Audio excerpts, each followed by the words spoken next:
Olá, como vocês estão? Espero que estejam todos bem. Dando continuidade aí ao nosso trabalho das APNPs, a gente chega na nossa APNP 4, cujo tema é continuidade. Um recado importante sobre essa aula é que isso vai ser um super resumo, tá? Eu vou apenas apresentar alguns pontos principais, mas já deixar a sugestão lá no Classroom de como vocês podem estudar para poder se aprofundar nos conceitos e poderem entender, ter uma compreensão melhor desse conceito que é importantíssimo, mas que ele vai atravessar todo o nosso curso. Então eu vou falar agora sobre as ideias mais importantes, mas lá na frente eu vou trazer aí de novo, né? Vamos sempre revisitar esse conceito. Então vamos lá para falar um pouquinho sobre continuidade. Então a primeira definição de continuidade. Então peguei uma função real, tá?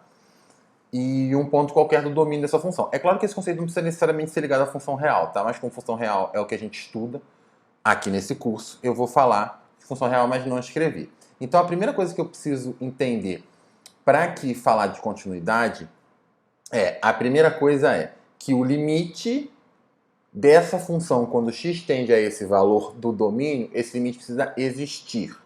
E além disso, o resultado desse limite ele precisa ser igual à imagem desse valor pela função. O que eu estou querendo dizer? Que o seguinte, que quando a gente fala de limite, a gente está falando sobre se aproximar, tudo bem? Quando eu estou falando do valor da função, eu estou falando do resultado que eu encontro quando eu substituo determinado cara na minha função. Então, o que eu estou querendo dizer que é a continuidade nesse valor é que quando o x se aproxima desse valor, o resultado vai se aproximar do resultado que eu obtenho quando eu substituo esse valor na função. Então, eu estou querendo dizer que a função ela vai ser contínua quando me aproximar é equivalente a substituir um determinado valor na minha função. E aí é claro que quando isso não acontece, quando ou o limite não existe ou o limite é diferente da imagem do valor naquela função, eu vou dizer que a função ela é descontínua para aquele valor, tá? E aí é claro que, como eu já tinha avisado, coloquei aí um balãozinho para reavisar, eu estou fazendo um en passant do conceito de continuidade, mas vou recomendar um estudo aí facultativo para vocês, tá? E aí, sempre importante dar alguns exemplos de funções que são contínuas em todo o seu domínio. Então, assim, né, só para ter, porque vale a pena a gente guardar esse balãozinho, porque é um balãozinho importante. Então, assim, função polinomial, sempre contínua. Função racional, ela é contínua em todo o seu domínio. Se tiver um ponto que não está no domínio, ela não vai ser contínua. Função seno, função cosseno, não qualquer trigonométrica, mas seno e cosseno são funções contínuas. Função exponencial, função logarítmica são funções contínuas. Então a única observação que vale a pena fazer aí dessas funções é que as funções racionais elas são contínuas no domínio dela, tá? Não necessariamente o valor precisa estar no domínio dessa função. Alguns tipos de funções vão ser sempre contínuas, então tá aí os destaques, as minhas funções destacadas. E aí, quando eu falo de continuidade, pegando o gancho aí desse quadradinho que subiu, é que vale mais interessante, né? Observar as descontinuidades, é buscar. Então, o que a gente vai buscar aqui vão ser as descontinuidades. Eu vou olhar para uma determinada função e vou tentar refletir sobre quando essa função ela é descontínua. E quando eu faço isso, o que eu percebo é que alguns tipos de descontinuidade eles vão surgir de maneira mais proeminente. Então, são esses tipos que a gente vai começar a classificar. Então, peguei primeiro um exemplo. Então, aí, primeiro eu quero observar essa função. A função f de x igual a x ao quadrado menos x menos 2 sobre x menos 2 para qualquer valor, desde que não seja o próprio 2. E eu estou dizendo que essa função ela vale 1 quando x igual a 2. Então, o que eu faço, né? Eu vou fazer o limite, né? Porque qual foi a minha definição, né? Qual foi a definição de continuidade? Que o limite é igual ao valor da função no ponto. Então, a primeira coisa que eu observo aqui, né, para essa função é que se eu substituo o 2 nessa função, a imagem do 2, né, se x igual a 2, o resultado dessa função é 1. Então, para avaliar se ela é contínua ou não, o que eu tenho que observar? Eu tenho que observar o limite de x tendendo a 2 dessa minha função, tá? Só que assim, quando x se aproxima do 2, ele nunca é igual a 2.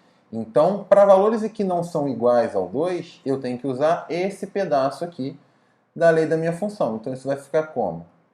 Limite de x tendendo a 2, de quem, né?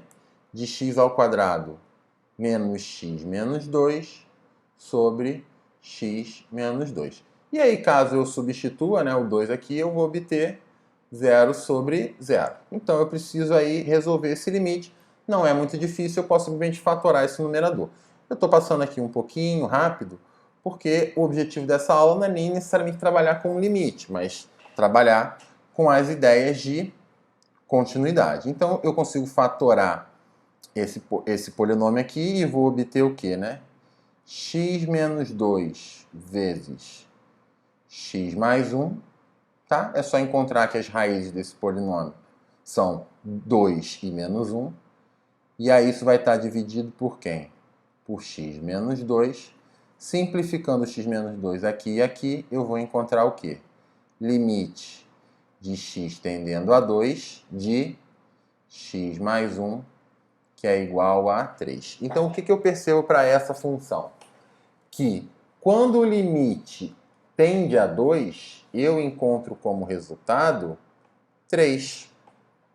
Mas quando eu substituo o 2 na minha função, eu encontro como resultado 1.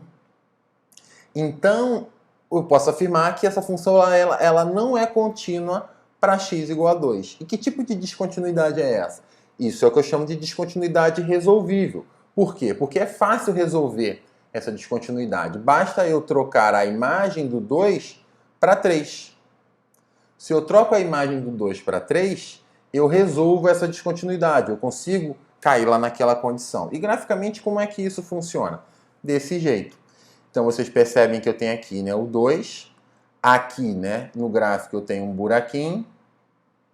E eu percebo que esse buraquinho está preenchido no lugar errado. Então, se eu faço uma análise desse gráfico, eu vou observar o quê? Né? Que quando eu me aproximo do 2, a minha função se aproxima do 3, mas quando x vale 2, a função vale 1. Então, o que eu preciso fazer é simplesmente tirar esse carinha daqui e levar ele para fechar esse buraquinho. E aí eu vou ter o meu problema resolvido. Então, esse é o primeiro tipo de descontinuidade que a gente vai estudar, que é o que eu chamo de descontinuidade removível. Um outro exemplo, já um pouco mais complicado. Eu observo aqui essa função, né?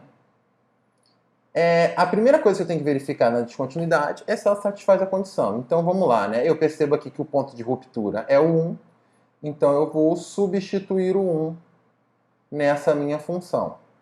Então, substituindo o 1 na função, eu percebo que quando x é igual a 1, eu tenho que usar essa lei aqui, né? Então, vai ficar menos 1 mais 2, eu vou encontrar 1. Então, eu percebo o quê? Nossa, esse 1 ficou horrível. Ah, não dá para voltar. Vai ficar 1 aqui assim mesmo, horroroso. Então, eu percebo o quê? Que a imagem do 1 por essa função é 1. E agora eu tenho que analisar o limite. Então, eu faço limite de x tendendo a 1 dessa função. Só que o que eu percebo é que o 1, ele separa, né, em duas leis para essa função. Né? Não são duas leis, mas como se fosse. Então, eu vou calcular esses limites laterais. Então, o primeiro passo é limite de x tendendo a 1 pela esquerda dessa função de f de x. Então, é por valores menores do que 1. Então, eu uso essa primeira lei. Então, vai ficar limite de x tendendo a 1 pela esquerda de x mais 3. Isso aqui vai ficar igual a 1 mais 3, que é 4. Eu já sei o resultado, mas eu vou fazer limite de x tendendo a 1 pela direita de f de x. Então, tendendo a 1 pela direita por valores maiores que 1, eu tenho que usar esse pedaço.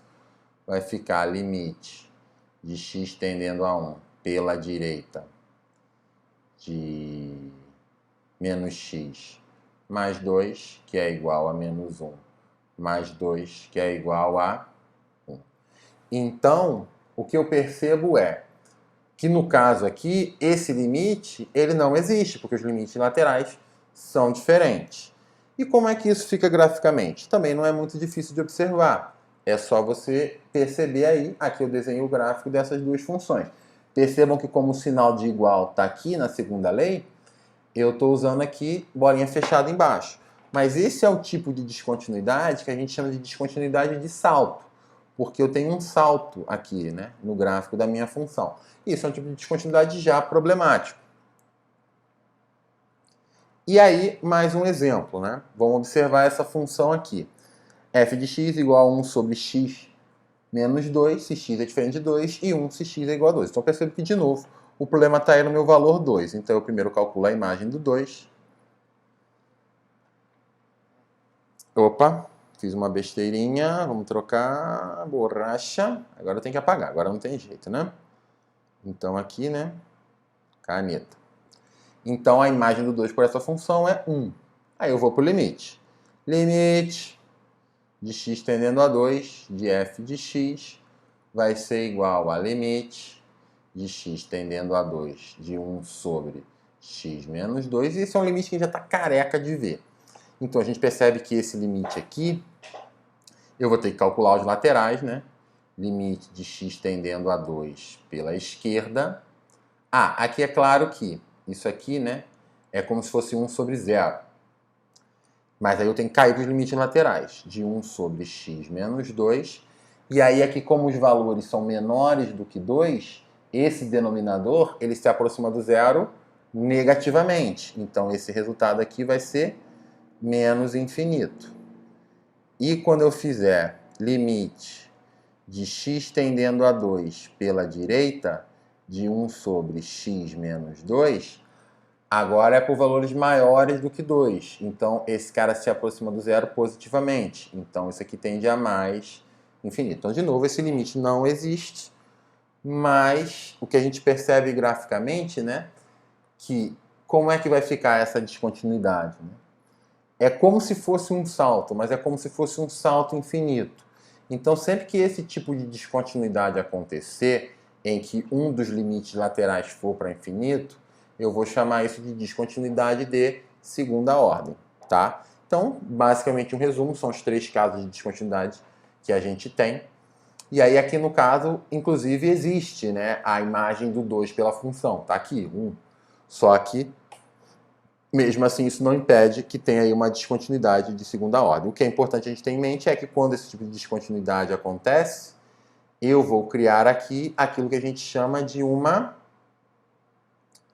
assíntota vertical. A gente já falou sobre isso, mas não custa nada lembrar.